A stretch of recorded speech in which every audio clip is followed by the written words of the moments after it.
Hello friends, once again welcome back. So आज के इस वीडियो में हम समझेंगे कि ओमार शीट कैसे भरते हैं, क्योंकि आप लोग का एग्ज़ाम भी अब नज़दीक आ गया है और ये सबको पता है कि इस बार ऑब्जेक्टिव टाइप क्वेश्चन पूछे जाएंगे और हमको आंसर किस पे देना रहता है, तो ओमार शीट पे। ठीक है, तो इसको पूरा कंप्लीट समझेंगे कि किस तरह से ओमार शीट को फिल करते हैं और क्या प्रोसेस होता है। क्योंकि ओमार शीट अगर गलत हो गया, ठीक है, ओमार शीट अगर गलत हो गया तो आपको दूसरा ओमार शीट नहीं मिलता है और ये कंप्यूटर के द्वारा किया जाता है। तो आप अगर कोई भी गलती करते हैं तो कंप्यूटर उसको ट्रेस नहीं कर पाता है।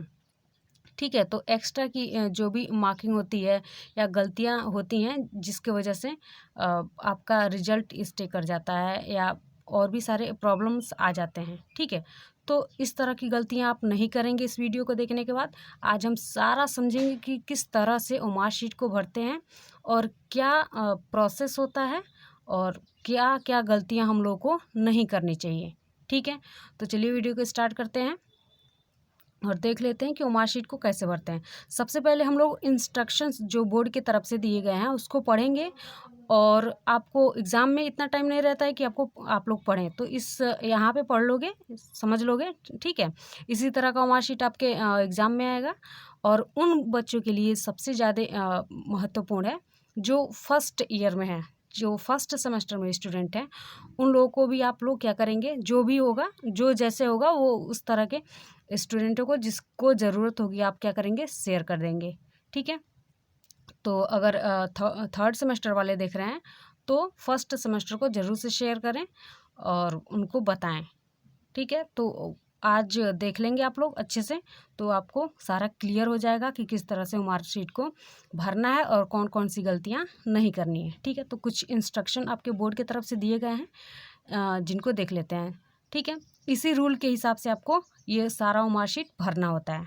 तो दिया है कि यूज़ ब्लू और black ball point pen only for marking, यानी कि आंसर को मार्क करने के लिए आपको सिर्फ और सिर्फ ब्लू या ब्लैक बॉल पॉइंट पेन का प्रयोग करना है, यानी कि जेल पेन का प्रयोग नहीं करना है। ठीक है, ये पहला इंस्ट्रक्शन हो गया। दूसरा देख लेते हैं, कह रहा है कि circle should be completely filled and marked dark. कह रहा है कि जो सर्कल आप लोग फिल कर रहे हैं उसको कंप्लीट भरें और थोड़ा सा डार्क करें। ठीक है, यानी कि गाढ़ा उसको भरें।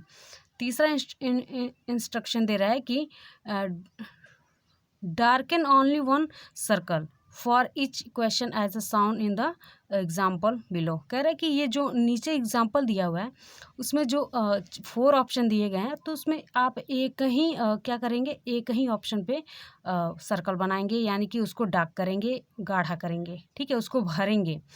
अगर आप 2 ऑप्शन को भर देते हैं तो ये इसका नंबर क्या हो जाएगा, 0 हो जाएगा, उसका नंबर आपको नहीं मिलता है बोर्ड के द्वारा। ठीक है, तो अब ये सारा इंस्ट्रक्शन हो गया यहाँ पे। अब अगला देख लेते हैं, कह रहा है कि answer your question after carefully तो as a erasing cutting is not permitted, यानी कि कह रहा है कि आप अपने आंसर को ध्यानपूर्वक दें, क्योंकि उसमें इरेज करने का या किसी भी तरह का जैसे वाइटनर लगाने वाला अलाउंस नहीं होता है, वो प्रतिबंधित है, आप नहीं लगा सकते। ठीक है, अगला अब थोड़ा सा और देख लेते हैं। पांचवा इंस्ट्रक्शन क्या कह रहा है, तो उसमें कह रहा है make the marks only the space provided, यानी कि जो स्पेस आपको प्रोवाइड किया गया है आप उसी स्पेस पे मार्क करेंगे, यानी कि इधर उधर टिप टाप नहीं करेंगे। जैसे मान लीजिए केंद्र कोड के लिए दिया गया है, तो आप केंद्र कोड के लिए जगह है या आपको सिग्नेचर करने के लिए या केंद्र का नाम लिखने के लिए जो जहाँ जगह पे दिया हुआ है आप वहीं पे क्या करेंगे, उसको लिखेंगे, इधर उधर टिप टाप नहीं करेंगे। ठीक है, अगला कह रहा है कि हाँ, यहाँ पे देख लीजिए, अगला कह रहा है कि rough work must not be done on the OMR sheet, यानी कि रफ वर्क जो है वो आप लोग ओमार शीट पे नहीं करेंगे। Use rough sheet provided in the question booklet for rough work, यानी कि क्वेश्चन जो पेपर मिलता है आप लोगों को उसके पीछे जगह प्रोवाइड किया रहता है उस पे कि और उस पे आप लोग क्या कर सकते हैं, रफ़ कर सकते हैं। आप रफ़ का काम ओमार शीट पे बिल्कुल भी नहीं करेंगे। ये सारी सावधानियां हैं, कुछ अवेयरनेस है जो जिसको आप लोग बरतेंगे और सावधान रहेंगे। इस तरह की कोई भी गलती नहीं करेंगे, क्योंकि ये ओमआर शीट आपका कंप्यूटर जांच करता है और उस पर ये ट्रेस नहीं हो पाएगा, कंप्यूटर इसको उठा नहीं पाएगा। ठीक है, अगला है कि mark your answer only the appropriate circle against the corresponding question number you are answering। कह रहा है कि जिस भाग के प्रश्न का उत्तर आप दे रहे हैं उसी प्रश्न के गोले को अंकित करें। अदरवाइज किसी ऐसा नहीं कि आप क का आंसर दे रहे हैं, ए का आंसर दे रहे हैं तो बी को मार्क कर दें। इस तरह से करेंगे तो आपका आंसर क्या हो जाएगा, 0 हो जाएगा, उसका नंबर, आपको उसका नंबर नहीं मिलेगा। ठीक है, तो अब सबसे पहले जान लेते हैं कि अब हम लोग क्या भरेंगे, हम लोगों को क्या भरना रहता है। ये तो इंस्ट्रक्शन था जो बोर्ड के द्वारा दिया गया था। ये कुछ सावधानियां थी जो बोर्ड ने आपको बरतने के लिए बोला है। ठीक है, बॉल पॉइंट पेन का प्रयोग करना है और इधर उधर टिप टाप नहीं करना है, यानी कि इधर उधर मार्किंग नहीं करनी है। जो जहाँ पे जगह प्रोवाइड किया गया है वहाँ पे आप लोगों को भरना है। ठीक है, तो सबसे पहले हम लोग ऊपर यहाँ पे देख लीजिए, यहाँ पे अनुक्रमांक रोल नंबर दिया है भरने के लिए। तो आप लोग एक एक नंबर को यहाँ पे क्या करेंगे, भर देंगे। ठीक है, आगे किसी भी तरह का कोई 0 नहीं लगाएंगे या कोई भी मार्किंग नहीं करेंगे। शुरू से जहाँ तक आपका रोल नंबर आता है वहाँ तक आप उसको भर लेंगे। ठीक है, उसके बाद आता है केंद्र कोड। केंद्र कोड में आप लोग अपने विद्यालय का कोड लिखेंगे। ठीक है, यानी कि जैसे केंद्र कोड का मतलब होता है आप जहाँ सेंटर कोड जहाँ पे आप एग्ज़ाम दे रहे हैं वहाँ के केंद्र कोड का लिखेंगे। ठीक है, जो भी वहाँ का केंद्र कोड होगा उसको यहाँ पे भर देंगे। महाविद्यालय कोड यानी कि जहाँ से आपने पढ़ाई की है, यानी कि लड़कियों के लिए दोनों सेम होता है क्योंकि वहाँ उनका सेंटर तो जाता नहीं है, तो ये लड़कियाँ दोनों सेम ही भरेंगी। जो केंद्र कोड होता है वहीं विद्यालय कोड भी होता है। लेकिन लड़कों में क्या होता है कि उनका सेंटर जाता है तो केंद्र कोड अलग होता है और विद्यालय कोड अलग होता है। ठीक है, तो केंद्र का नाम लिखेंगे, जो सेंटर नेम होगा उसको यहाँ पे लिखेंगे और यहाँ पे अपने विद्यालय का नाम लिखेंगे जहाँ से पढ़ाई वो कर रहे हैं। ठीक है, समझ में आ रहा है, ये तो समझ में आ ही रहा होगा। यहाँ पे दिया है परीक्षार्थी का नाम, कैंडिडेट्स नेम, तो यहाँ पे अपना नाम लिखेंगे, पूरा नाम लिखेंगे। ठीक है, यहाँ पे सिग्नेचर नहीं करना है, नाम लिखना है। यहाँ पे डेट डालेंगे। ठीक है, और यहाँ पे हस्ताक्षर यानी कि आपको अपना सिग्नेचर यहाँ पे करना है। और यहाँ पे आपको कुछ भी नहीं करना है। यहाँ पे जो भी आपके वहाँ पे आपको वहाँ पे जो भी ड्यूटी कर रहे होंगे वो यहाँ पे आप सिग्नेचर करेंगे। यहाँ पे आपको कुछ भी नहीं भरना है। यहाँ पे जिस भी मीटिंग में आप एग्ज़ाम दे रहे हैं, फर्स्ट मीटिंग हो, सेकेंड हो, थर्ड हो, फोर्थ हो, जिसमें भी दे रहे हैं आप यहाँ पे उसको ऐड कर सकते हैं। ठीक है, लिख सकते हैं। अब यहाँ पे दिया है पिता का नाम, तो पिता का नाम भी ऐड भरेंगे। आपको कंप्लीट भरना होता है। ठीक है, तो आप इसको कंप्लीट भरेंगे अच्छे से। ठीक है, और साफ साफ बिल्कुल सुंदर अक्षरों में। और यहाँ पे फिर से अनुक्रमांक दिया है, तो इसमें सबसे ज़्यादा गलतियाँ बच्चे करते हैं। तो ये इसको आप लोग बहुत ही केयरफुली देखिएगा। इसको मैं बता रही हूँ किस तरह से इसको भरा जाता है। यहाँ पे आप क्या करेंगे, सबसे पहले अनुक्रमांक भरेंगे और बिल्कुल भी गलतियाँ नहीं करेंगे। जो भी नंबर है उसको शुरू से लेके एंड तक ऐड कर देंगे जहाँ तक आता है। ठीक है, मेरे हिसाब से जो ये कोष्टक है, ये कॉलम क्या होता है, 2 कॉलम छूट जाता है। तो आपका शुरू से लेके आगे किसी भी तरह का कोई 0 नहीं लगाएंगे। ठीक है, तो और देखिए, अगर यहाँ पे मान लीजिए कि यहाँ पे आपका आपने 2 भरा। ठीक है, यहाँ पे आपने 2 भरा, तो इसके सामने 2 है तो इसी को मार्क करेंगे। ठीक है, कुछ बच्चे होते हैं कि एक ही लाइन में सारा यहाँ तक का सारा मार्क कर देते हैं। ऐसा नहीं करना है। जिस लाइन में जो है, ठीक है, उसको देख देख के उसके हिसाब से मार्क कर देना है। मान लीजिए कि यहाँ पे 2 है।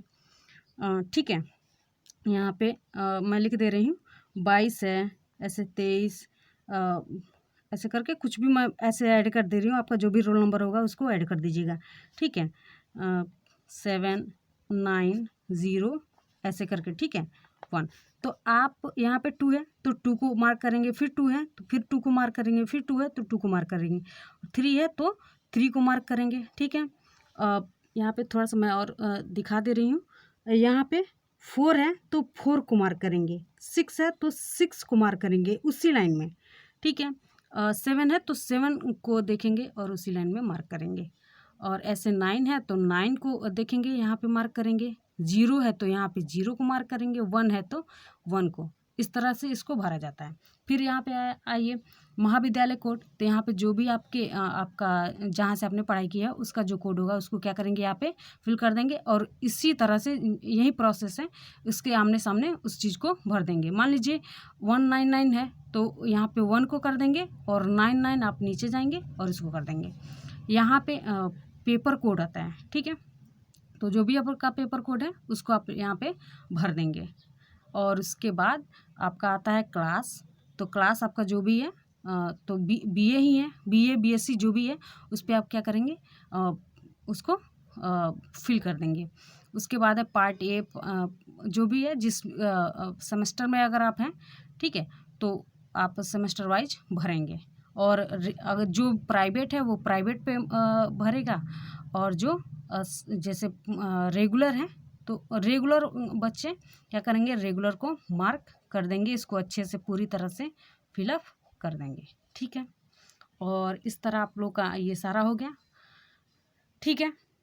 और यहाँ पे आंसर देना रहता है। तो जो पहले का अगर आपका बी सही है तो आप बी को मार्क करेंगे, अदरवाइज 2 ऑप्शन को मार्क नहीं करना है, ठीक है। तो इस तरह आप लोग को अच्छे से समझ में आ गया होगा कि क्या क्या प्रोसेस है, किस तरह से मार्कशीट को भरा जाता है, ठीक है।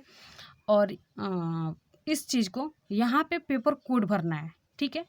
तो अपना रोल नंबर इधर जैसे यहाँ पे देखिए, रोल नंबर को ध्यानपूर्वक भरिएगा, क्योंकि बहुत बच्चे ऐसे होते हैं जो रजिस्ट्रेशन नंबर को भर देते हैं।